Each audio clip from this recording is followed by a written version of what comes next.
celebration that was. And but it was very short-lived, because the school discovered that one of the fellows who had played for less than a minute had been academically ineligible to play. This was not intentional on the school's part, but knowledge of this, and it was discovered by the school itself, knowledge of this mandated a certain response. They had to forfeit their championship status. The coach said, some people said we should have just kept quiet about it, that it was just 45 seconds. He continues, but you've got to do what's honest and right and what the rules say. I told my team that people forget the scores of basketball games, but they never forget what you're made of. The 9th commandment is worded this way: you shall not bear false witness against your neighbor. Over in Deuteronomy, Moses sums it up this way: you shall not lie. Lying, giving information that is not true, or giving somebody an impression that is not true. Let me tell you a couple of things that are excluded from lying. Jokes. Jokes are not meant to permanently deceive somebody. You know the parables that Jesus told? Those probably were stories that he made up. Didn't really happen. Is Jesus a liar? No. He doesn't mean to deceive you. He wants to make a point with a story. But you can give him information that is true, and yet it's designed to deceive. Let me tell you what I do. Somebody walks in the building, and I'll ask, was there a dent in your driver's door when you pulled into the parking lot? And what do? They run out there, and they realize there's no dent, and they come back in. I says, I didn't say that there was a dent. All I did was ask a question, and your mind took off just like I knew it would. We can do the same thing with information that's taken out of context. Any similarities between that and what politicians are doing to one another right now is purely coincidental. All right, negatively speaking, lying is ungodly. It is not God-like. While there may be many scenarios in your minds that are perfectly acceptable, permissible, in which it is to lie, even preferable, in my mind, I cannot think of a single situation in which lying is a valid response. Let me ask you this. Has God ever lied to us? You know the answer to that. A wicked prophet, a guy who talks to his own donkey, named Balaam, said this in Numbers chapter 23. God is not man that he should lie.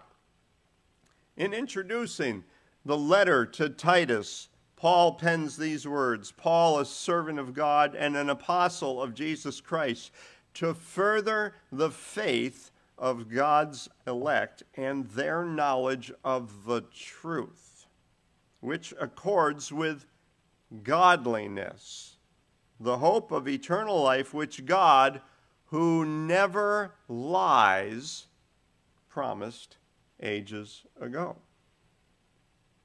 God doesn't have a lying nature, Balaam said. Paul said he never does it.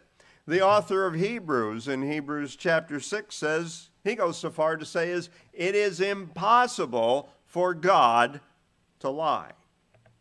So God doesn't lie. But who is known for lying? Satan. Listen to Jesus' words in John chapter 8.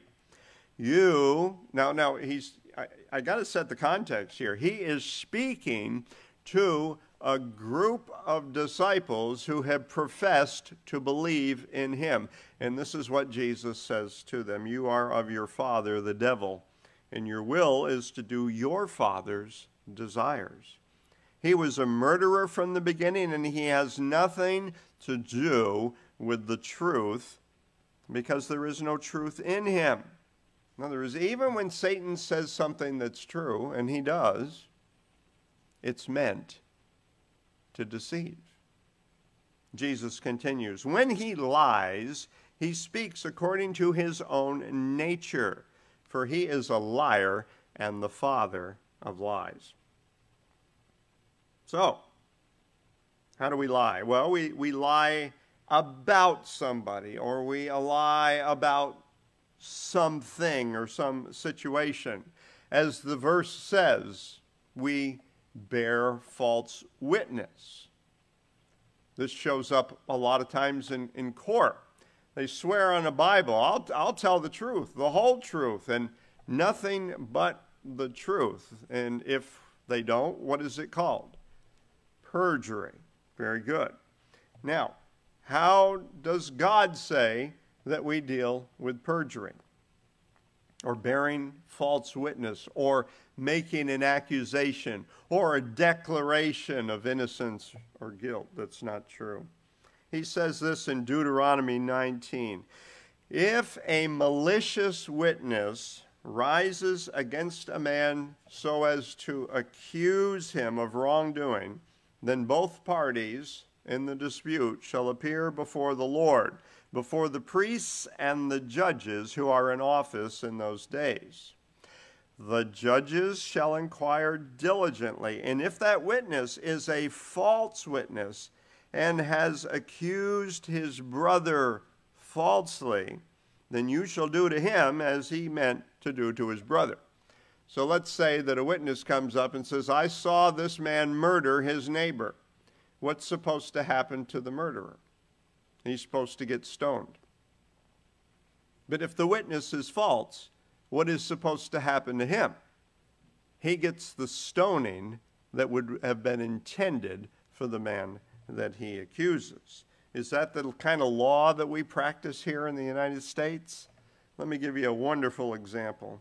Elizabeth Coast was probably 19 or 20 years old, and she was caught by her mother sneaking up behind her looking at pornography on the internet.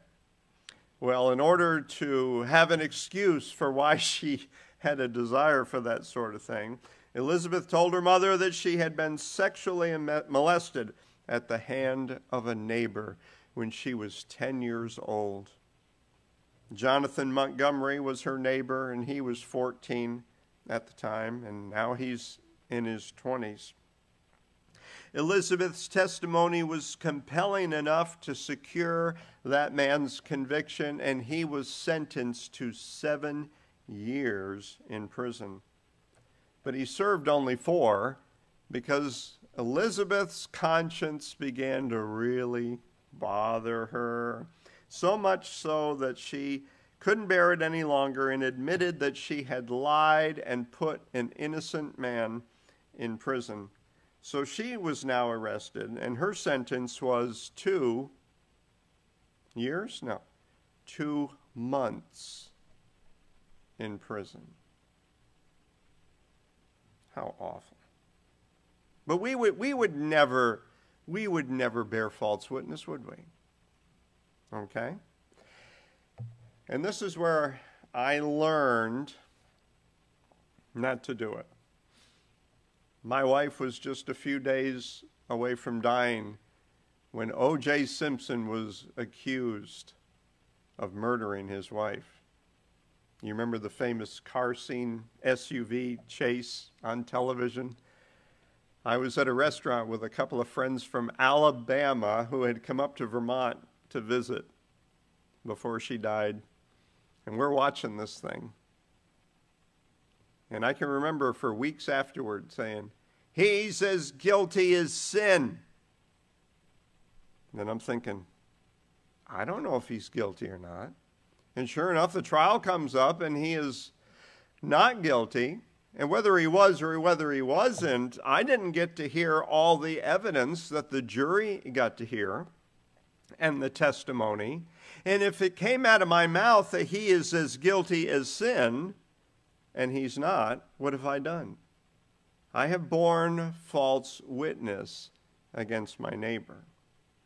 And folks, I've got some pastor friends who have fallen into this. At least one of them has learned not to.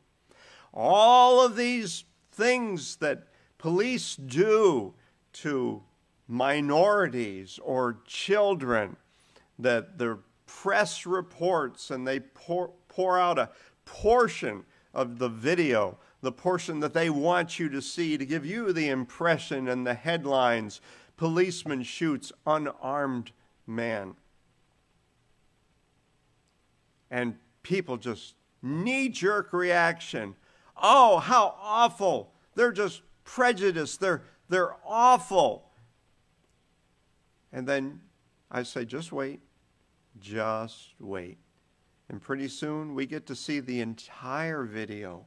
And we hear testimonies of witnesses. And it was not that way at all. And to report stories like that is to bear false witness against a neighbor. We lie by misrepresenting someone. Somebody misrepresented me the other day. They said Jim Perfetto eats dog food and howls at the moon. I said, that's not true. I don't eat dog food. When we make remarks or accusations or assign derogatory labels and name-calling that simply are not true, we have borne false witness. And Christians, let me caution you on this one. When we tell somebody, well, God told me, really, what did he sound like? Did he sound like Charlton Heston? Did he have a high-pitched voice? Did he have a low, booming voice? What were the exact words? And did he tell you in a dream? Did God really say something to you? Or did that come up in your own mind? When we say God told me, or we make some statement that misrepresents God's person or God's plan or even God's character, you know what we call that? We call that false theology. Then we have misrepresented God and we have borne false witness. Do you see how important it is to learn what the Bible says about God? This is God's testimony about who he is. He doesn't need you to make up stuff about him, which is idolatry. He wants you to know what he's like. He wants you to know him. And when we don't know him, we end up making false statements about him. And that is bearing false witness against God. How about exaggerating? You never do this. You always do that. You know, I was prone to exaggerating when I was younger. And because of the incredible stories that I told my wife 10 or 12 years ago when we met, I know she thought I was prone to exaggerating until she actually met some of the people that I told her about. But there are certain stories that I had to stop telling. Between my 8th grade and my 9th grade year, our 8th grade science teacher took us on a 2-week backpacking trip on the Appalachian Trail. And on the very first night, because they have lean-tos that the Appalachian Trail Club builds along the Appalachian Trail in Massachusetts, and they're every 7 miles. And you don't have to set up tents. You can just get in this huge lean-to. It sleeps about 12 or 15 people. And our first night in there, we were all awakened through some noise that right outside. And when we got our flashlights out, there were raccoons out there because they smelled the food in our backpacks. And when I told the story, because I'd never seen so many raccoons in my life, I always say that it was about 150 or 200 raccoons. It was probably more like 35. So I had to stop telling that story because exaggerating is a lie. Mark Twain is known to say, I have been through some terrible things in my life, some of which actually happened. So we can lie by lying about someone or about something, and then we can lie by lying to someone. Sometimes we lie to protect. We lie to protect ourselves. I would not tell this story on one of my heroes, except that he tells this story about himself very often. Most of you know who Frank Barker is, the founding pastor of Briarwood Presbyterian Church. Frank says that a friend of his had asked him to do something. It was just a small task, and Frank had forgotten about it. And the fellow called him up one day and said, Frank, did you ever get to such and such? And Frank knew that as soon as he hung up the phone, he could do it in just a couple of minutes. He says, yep, it's done. And as soon as he hung up the phone, his heart smote him. Immediately dialed the man's number back. Those were the days where you had dials on the phone. He says, I have to confess to you, I had forgotten all about it and thoroughly intend to do it just as soon as I get off the phone with you, but I want you to know that I lied to you to protect myself because I didn't want you to think badly of me. Sometimes we lie thinking that we're protecting others. You know, somebody walks up to you and says, do you like my new haircut? People, don't ever ask me if you don't want to know. Because I will tell you. I'm not kidding you. One of my more unattractive dates asked me, Jim, do you think that I'm pretty? And I said to her, Esmeralda, when I look at you, time stands still. That girl had a face that would stop a clock. In Joshua, we find the story of Rahab the harlot, who lied rather than to reveal the location of the spies that she was hiding in the vicinity of her apartment. She is in the hall of fame of faith in Hebrews chapter 11. God commends her through the prophet who wrote the book of Hebrews. But I want you to notice that he does not commend her for lying. It says, by faith, Rahab the harlot did not perish with those who were disobedient in the town of Jericho, because she had given friendly welcome to the spies, not because she had lied. Was there another way out of that? You bet. Did God make it work out anyway? Yup, because she's new in the faith. In Exodus, we're going to find the story of midwives lying to Pharaoh about why they refused to kill the Israelite babies, because Pharaoh said, I want them all killed. They lied, and God blessed them.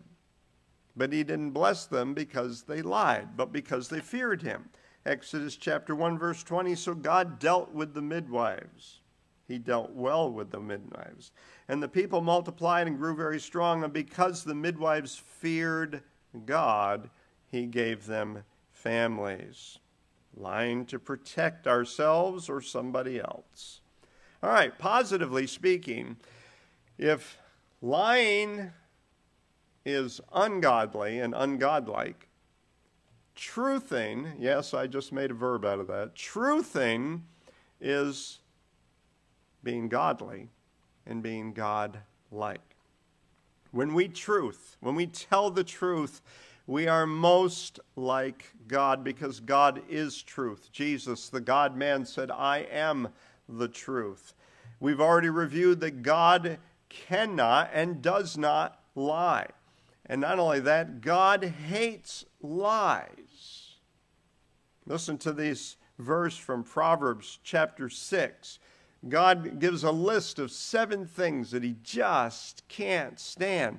And you know, out of the 7 things, 3 of them pertain to lying. There are 6 things which the Lord hates, 7 which are an abomination to him. That means they are a stench in his nostrils. Haughty eyes, a lying tongue, that's 1, and hands that shed innocent blood, a heart that devises wicked plans, feet that make haste to run to evil, 2, a false witness who breathes out lies, and a man who sows discord among his brothers. How does he do that? Through his slander. He tells things about his brother that are not true so that other people will not like the brother. And there you've got this discord among brothers. God hates lies, and God has a place for liars. We skip to Revelation chapter 21, verse number 8. John says, but as for the cowardly, the cowardly. Boy, we don't much talk about that, do we? We've got these timid little Christians who won't talk to people about Jesus. They won't even talk to one another about Jesus. They're afraid that somebody's going to think badly about them. Their life is ruled by fears. They are cowardly. And they end up denying the Lord Jesus Christ because they won't make a stand for them. What does God call them? Cowardly. But as for the cowardly, the faithless, the polluted, as for murderers, fornicators, sorcerers, idolaters, and all liars, their lot shall be in the lake that burns with fire and sulfur, which is the second death. The very next chapter says pretty much the same thing. After the New Jerusalem has come down out of heaven, down to earth. And it talks about the people who get to share and be inside near the throne where the Lord is.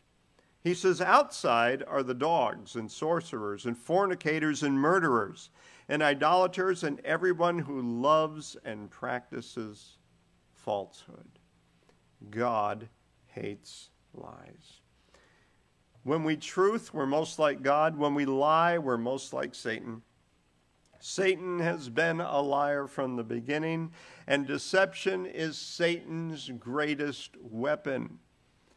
Paul says that in the end times, the Spirit expressly says that some will depart from the faith by giving heed to deceitful spirits, that is, spirits that lie, and they're called the doctrines of demons through the pretensions of liars.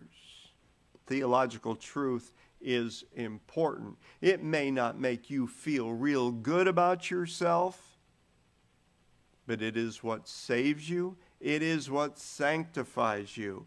And if Satan can get you to believe a lie about this book and about that God, then he has used his most powerful and effective weapon.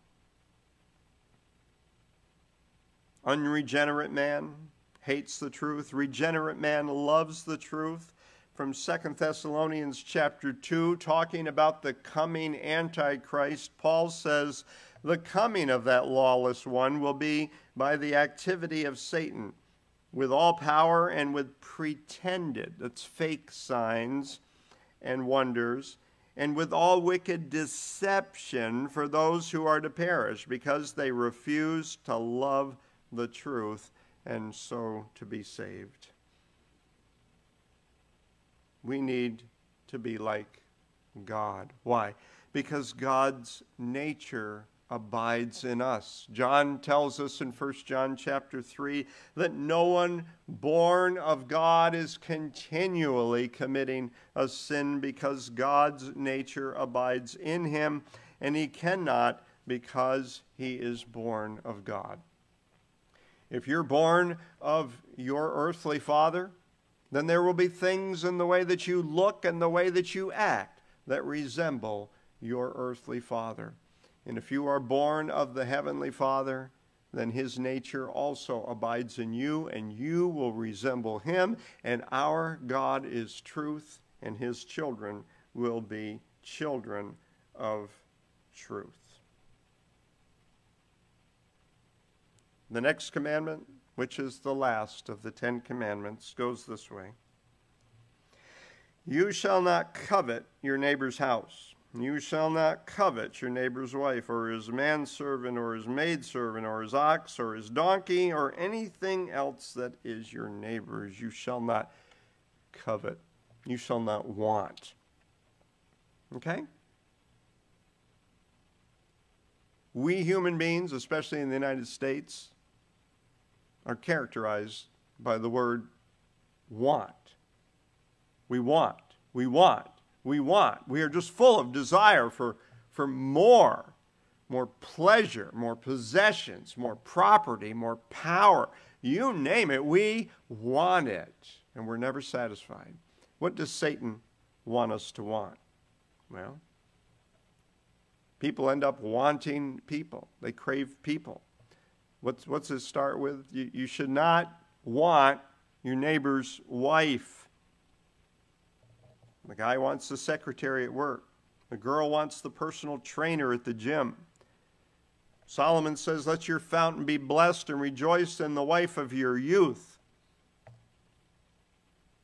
Not just when you are a youth, but the wife that you married when you were a youth. You know what she looks like, God? Have you seen this woman without her clothes on? I don't think that God cares. Rejoice in the wife of your youth. A lovely hind, and he's not being indelicate there. It's a word for a deer. A graceful doe. Let her affection fill you with all times with delight. Be infatuated with her love. People crave people. People crave power. Why? Because it gives them the illusion of control. And control gives us the illusion of safety and security. Let me give you an example of this craving. I was on staff of a church, I'll not name where, because some people might be listening who might know. And it was brought up at a business meeting that we needed a new organ, because certain features on the church organ were not working, and it was getting more and more difficult to play, and it didn't sound as good as it could. Well, the church was running out of money, and they elected not to buy a new organ. So the organist, disappointed that they did not buy a new organ, said, I'll show you. And she says, I'm just not going to play anymore. And she didn't. She stopped playing. People crave power, control. In Acts chapter 20, Paul gathers the elders, that is the pastors of the church at Ephesus, and he gives them some warnings. He says, keep an eye on yourselves and all of the flock in which the Holy Spirit has made you overseers, you plural, to care or to shepherd the church of God which he obtained with the blood of his own Son. Because I know that after my departure, fierce wolves will come in among you. And he's not talking about the animal. He's talking about people who pretend to be sheep, but they really are ravenous wolves, not sparing the flock. And from among your own selves, he's talking to the elders, the leadership of the church, will arise men speaking perverse things to draw away the disciples after themselves, because they want to be more important than the rest of the leaders. They want all the attention, and they want control. And John gives an example of one such elder over in 3 John He says, I have written something to the church, but Diotrephes, who likes to put himself first, does not acknowledge my authority. Remember, John's an apostle. So if I come, I will bring up what he is doing, prating against me with evil words. And not content with that, he refuses himself to welcome brothers into the church. And he also stops those in the church who want to welcome them, and he puts them out of the church. People have all kinds of ways to control negative emotions, punishing, slander. How do you respond when you get no say in decisions that have been made? People crave power. People crave pleasure. I just want to feel good. These people will do whatever it takes to feel even momentarily good. What feels better? Eating a cookie or not eating a cookie? Me, I vote for the cookie. It gives you a few seconds of pleasure. Take a drink. Go on an adventure. Have sex. Go shopping. Now, folks, there is nothing wrong with any of these things in the right context. But when pursuit of pleasure, when we jump from one pleasure to another in a series of pleasures, when it rules our lives and it keeps us from pursuing what is pleasing to God, God's pleasure, then it is a reflection of our not being content. And if it's not content, it's coveting. You're always wanting something else. Paul says in 2 Timothy chapter 3, this is going to be characteristic of the end times. For men will be lovers of self, lovers of money, proud, arrogant, abusive, disobedient to their parents, ungrateful, unholy, inhuman, implacable, slanderers, profligates, fierce, haters of good, treacherous, reckless, swollen with conceit, lovers of pleasure rather than lovers of God. Holding the form of religion, that means they come to church, but denying the power of it. What does he say? Avoid such people. It is these people who eat another donut rather than go to the gym. They go to the game with their friends rather than do their homework. They read a romance novel rather than read the Bible. They go for all the gusto in life, but their passion for their own pleasure prevents their pursuit of the pleasure of God. And lastly, people crave possessions. Ask my wife, I've got a word for possessions. Stuff. When I married Sharon, you could walk into my house in my living room and there wasn't a picture on the wall. There wasn't even any furniture in the living room. It was absolutely naked, bare. And I had a couple of sofas and a reclining love seat down in the den in the basement and a television. And I married a woman who had stuff. And I tell her, I says, the next time I get married, I am marrying a homeless woman. We've got to have stuff. We crave possessions. After all, he who dies with the most toys wins, right?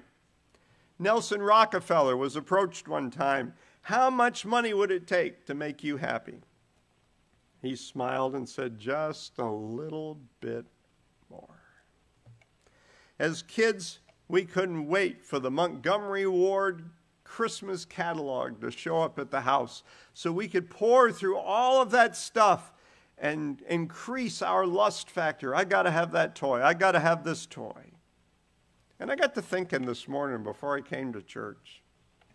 I don't know what you guys did when you were young, but, you know, our parents spent hundreds of dollars on toys for us. But do you know what we spent most of our time doing? We were out tracing the creek miles up as far as we could go and still get back by dinner time. We would go to the grocery store and we would get burlap bags that used to house potatoes. And we would take these burlap bags up to the stream, and we would fill them with a combination of gravel and dirt, and we would make ourselves a dam so that we could make the water deeper there in the stream, and we would swim until the storm caused a surge and wiped it all out, and then we'd start all over again. This is what we did. In the wintertime, we got our sleds out, and we spent all day long sliding down hills with our sleds. What about all that money that they spent on all of those toys that we just had to have? Do you crave having new things? You got to have a new dress. You got to have a new boat, a new this, a new that. Theologians have this problem. We've got to have a new book. We crave to. You know those WWJD bracelets that people used to wear? What would Jesus do? I was thinking of doing a new fad. You know, everything in Christianity these days is just a fad. I want the WWJB. What would Jesus buy? How would he spend his money? One of the most amazing things about today's Christians is the number of sentences that start with, "Oh, I wish I had," or "All I want is, if only my life were." Friends, is desire bad? No, God created us with desire. Paul said in Philippians chapter 1, "My desire is to depart and to be with Christ."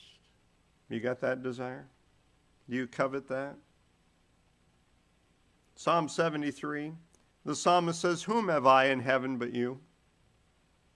And there is nothing upon this earth except a new bicycle that I want beside you." Desire's not bad. The author of Proverbs, Solomon, keeps telling us to desire wisdom. Paul says in 2 Corinthians 5, we make it our aim, our desire, to please him. Jesus said, "Blessed are those who hunger and thirst." That's desire. That's coveting for righteousness, for they shall be satisfied. Why are Christians full of desire for money and houses and cars, etc.? Because we have not learned how to be content. Paul says, "Not that I complain of want, for I've learned, in whatever state I am, to be content. I know how to be abased, and I know how to abound in any and in all circumstances, whether I've got money in the bank or whether I don't. I have learned the secret of facing plenty and hunger, abundance and want. I can do all things in him who strengthens me." Don't take that verse out of context. Everybody says, "I can do all things through Christ," and they're not content. And that verse pertains to our being content. You can be content. So let's tell ourselves the truth. And if we're anxious because we don't have what we think we need, we're not content. If we're depressed or bitter because we don't think we have what we need, we're not content. If we're always longing for something someone else has, and most of our efforts and our plans are geared toward making that happen for us, we're not content. And if we're not content, we're coveting. And God said, don't covet.